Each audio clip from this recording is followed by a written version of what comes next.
तो मैं उम्मीद करती हूँ कि अगली दफ़ा जब आप खुद से कोई मेडिसिन लेने लगेंगे तो इस बात को सोचेंगे कि इससे लेने से आपको फ़ायदा तो कम होगा लेकिन नुकसान ज़्यादा हो सकता है।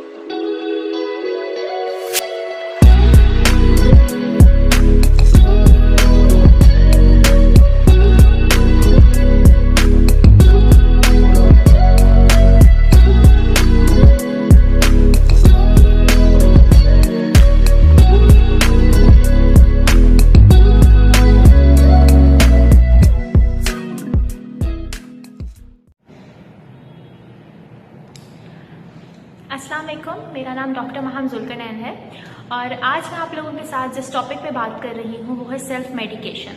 मेरे ख्याल से ये एक बहुत इंपॉर्टेंट टॉपिक है कि इस पे बात की जाए और लोगों को इसके बारे में अवेयरनेस दी जाए, उनको एजुकेट किया जाए।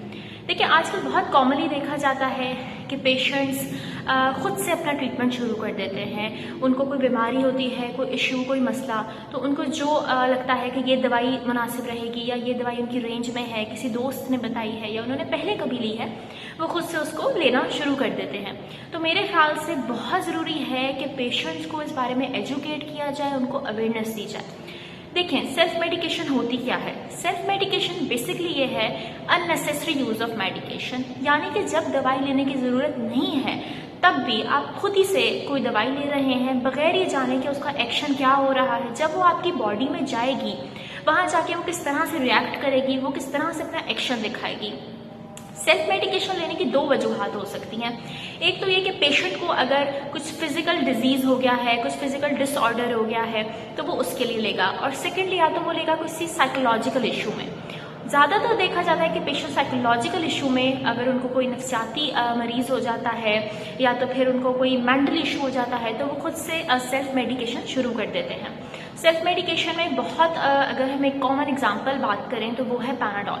पैनाडोल आजकल इतनी ईजिली अवेलेबल है और इतना बच्चे को पता है कि कोई भी सर में दर्द है, आपके पेट में दर्द होता है, कोई भी इशू होता है तो आप कहते हैं जी पैनाडोल ले लेते हैं। लेकिन पैनाडोल लेने के लिए भी यहाँ पे इम्पॉर्टेंट बात है कि आपको पता होगा वो कितनी रेंज में ले सकते हैं, कितनी एज लिमिट है।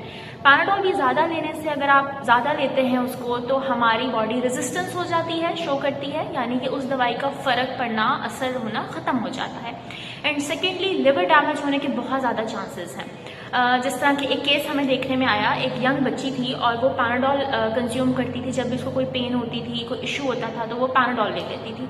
तो इसकी वजह से उसका लिवर इतना डैमेज हो गया कि उसको डायलिसिस तक जाना पड़ा और काफ़ी ज़्यादा वो इशू ख़राब हो गया।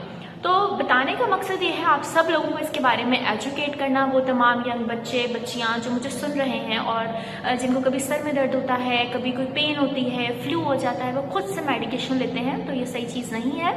ज़्यादातर लेने की यही वजह है कि हम डॉक्टर के पास जाने से कतराते हैं और खुद से उस चीज़ को लेना, इस्तेमाल करना शुरू कर देते हैं। या हमने कभी एक दफ़ा वो मेडिसिन ली थी, कोई एंटीबायोटिक एक दफ़ा ली थी, तो हमें लगता है कि हर दफ़ा वो फ़र्क पड़ेगा हमें, हम उसको लेने से ठीक हो जाएंगे। तो ज़रूरी ये है कि हमेशा छोटी बीमारी हो, बड़ी बीमारी हो, आप डॉक्टर के पास जाएं, प्रॉपर ट्रीटमेंट करवाएं और उसका कोर्स कंप्लीट करें। और ख़ुद से मेडिसिन लेने से जितना हो सके इस चीज़ को अवॉइड करें, क्योंकि रेजिस्टेंस होने के बहुत ज़्यादा चांसेस हैं। कभी कभी आप तमाम वो एंटीबायोटिक्स, वो मेडिसिन खुद से ले लेते हैं, जिस वजह से हमारी बॉडी में रेजिस्टेंस हो जाती है और जब वाकई उस चीज़ की ज़रूरत होती है तो बॉडी फ़र्क नहीं पड़ता उस मेडिसिन लेके भी आपके बॉडी में। क्योंकि देखिए, हर मेडिसिन का एक मैकेनिज्म ऑफ एक्शन है, यानी कि जब आपने लिया मेडिसिन ली तो किस तरह से उसका एक्शन होता है, वो हमारे स्टमक में जाती है, वहाँ जाके उसका एक टाइम ऑफ ड्यूरेशन है जहाँ पे वो अपना असर दिखाना शुरू करती है। तो जितना हो सेल्फ मेडिकेशन को रोका जाए, इसको अवॉइड किया जाए और तमाम वो बच्चे बच्चियाँ, यंग बच्चे या वो ओल्ड एज पीपल जो खुद से मेडिसिन लेते हैं, ज़रूरी है कि इस चीज़ को रोका जाए और इस चीज़ को समझा जाए कि इसके बहुत साइड इफ़ेक्ट्स हैं, बहुत ज़्यादा। और सबसे ज़्यादा ड्रग एडिक्शन है।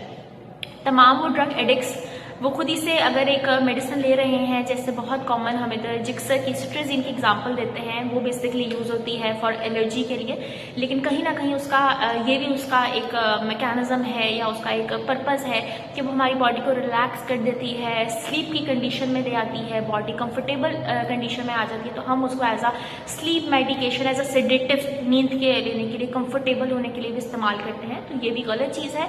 इस तरह की मेडिकेशंस को खुद से लेना हमारी बॉडी में रेजिस्टेंस करता है और तकलीफ की तरफ लेके जाता है, इश्यूज की तरफ लेके जाता है। तो मैं उम्मीद करती हूँ कि अगली दफ़ा जब आप खुद से कोई मेडिसिन लेने लगेंगे तो इस बात को सोचेंगे कि इससे लेने से आपको फ़ायदा तो कम होगा लेकिन नुकसान ज़्यादा हो सकता है। तो जितना हो सके अपनी चीज़ों को, अपनी बीमारी को बताना सीखें, डॉक्टर के पास जाना सीखें, चाहे वो छोटी सी कोई इश्यू हो, कोई बीमारी हो। ज़रूरी है कि प्रॉपर उसका ट्रीटमेंट किया जाए। और मेडिसिन्स कोई स्वीट्स नहीं है, ऐसे कोई गोलियां नहीं है कि ऐसे ही आपने ले ली, तो उनके साइड इफ़ेक्ट ज़्यादा हैं और इसके बारे में एजुकेट होना, अवेयरनेस होना बहुत ज़्यादा ज़रूरी है। तो अगर कोई सवाल हो आप लोगों के जो इस बारे में मुझसे पूछना चाहें तो यकीनन मुझे कमेंट सेक्शन में बताएं। जितना हुआ मैं उसके जवाब दे सकूंगी ताकि आप लोग भी गाइड हो सकें और अवेयरनेस मिल सके जितनी ज़्यादा। Thank you.